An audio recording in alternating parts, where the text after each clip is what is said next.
So we're going to talk all about the episode The Door of Game of Thrones right now. A ton happened, ton of big reveals, full of spoilers. You've seen the episode? Hodor, that's spoiler. All right. It's a direct translation. Yes. All right. So we've given them more than enough time. The feelings, Terri. I definitely teared up a bit. And I saw that response echoed around the internet. I will say, and I'll probably get some hate mail for this, I like a lot of characters on Game of Thrones. I like Hodor, but he never did the full Hodor experience to me that he did some other people. I didn't really get caught up in the He didn't really meme. Hodor your Hodor? He certainly didn't Hodor my Hodor, but I hear that he gives good Hodor. But that being said, like, what a just well done payoff to a character who seemed to start off a little bit like a joke, especially fans took it as a joke, and then had such like a meaningful and resonant ending. Like, I thought that they did a really good job, and that's why it ultimately didn't surprise me that much when I found out that the big Hodor reveal came straight from George R. R. Martin. Yeah, no, I totally agree with you. I mean, I like the character, but of course, by his very nature, you can't get that invested in him because he doesn't say much except for the same word. But Christian Nairn did a great job giving a lot of depth to all the Hodor. He did. And yeah, it was a character that was kind of a likable character, but that was mostly, a fun thing, especially on a show that's this sort of grim and dark, that people could have fun with Hodor and joke about Hodor and make, Hodor memes and GIFs. But yeah, so to take that character and to give him this ending that was so emotional and sad, but also meaningful to sort of the storyline.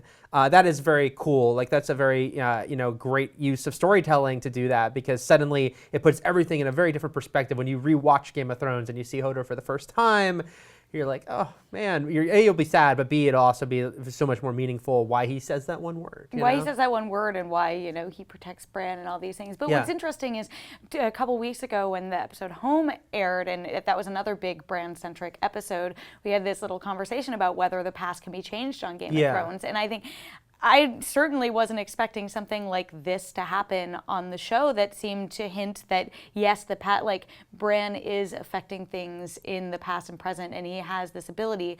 Though there were people debating what it looked like, whether or not Bran actually changed something, whereas I see this as being this has already happened, and this is happening now. It's cyclical. Yeah, I think it's the approach on time travel of you can't change the past, but you always change the past, right? So Bran, I don't think there's ever going to be an episode where Bran saves Ned's life, right? Like, suddenly he's changed the present on the show.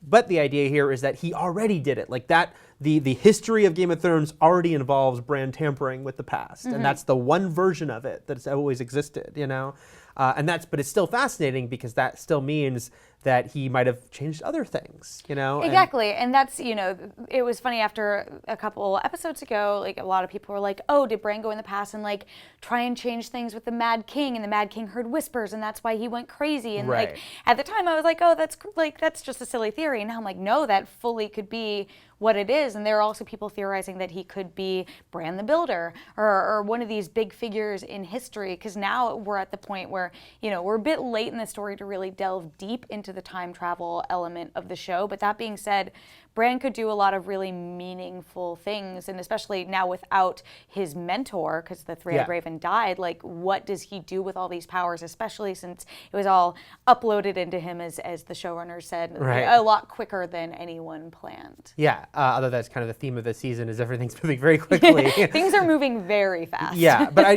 what you said is something I'm very curious about too, is, and I've already seen a lot of people bring up the Mad King thing, and the idea that, could Bran have sort of played a role in the history of Westeros that no one knew, including himself, up till now. Already he's getting all this information, and we're already talked about the Tower of Joy and what might be up at the top of the Tower of Joy. So it just seems like more and more, Bran is going to be this important character. But it really is cool to have this time element, because it's sort of this sci-fi thing, Again, Game of Thrones being a show that, while its first episode gave us a glimpse at zombies, basically, then was pretty much a medieval period piece until the dragons at the very end. And now we're in season 6, and they've gone like full fantasy, and now they've got time travel and all these different things. And it's really kind of cool how they've done that. I like how they've built it along the way. I was thinking the same thing, especially in the scene when Bran flashes to seeing the Night's King and the whole army of the undead, and he's walking through, and, like, I was just like, when did we, and even the battle between the children of the forest and the army of the others, it was just like, we are full fantasy, and that's awesome because anyone who signed up for like Sean Bean political drama, like Right. it was in way over their head. Yeah. I am going to put a question to you and to everyone else out there. There's a big question mark about what comes next for Bran. Big picture, looking to the future, Bran Stark, hero or villain? Oh, I think hero. Not to say that he might not like even the Hodor thing. I mean, it's Game of Thrones, so there's got to be tragedy mixed in with your triumph, right? So what he did, saved him in that moment, and we believe he's important and needs to be saved. But it not only did it kill Hodor in the present, but it turned out that it pretty much ruined Hodor's whole life. Like he'd taken away who Hodor really was.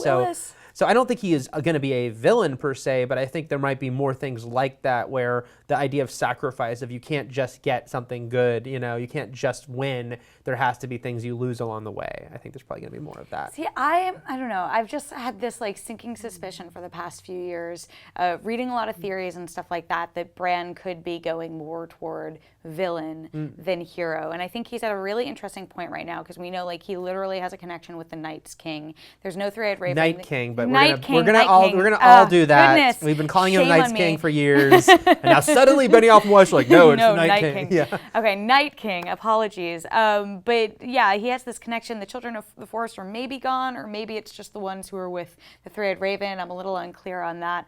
But yeah, I'm curious.